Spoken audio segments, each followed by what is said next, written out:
Hello, hello. Good morning, good afternoon, and good evening sa inyong lahat dyan, guys. Ito, katatapos ko lang maligo. Mamaya ko na suklayin yung buhok ko pag natuyo siya. So, ayan. Magkape muna ako.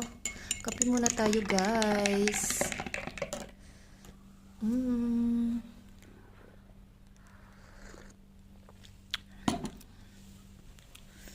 Mamaya ko na suklayin yung buhok ko kasi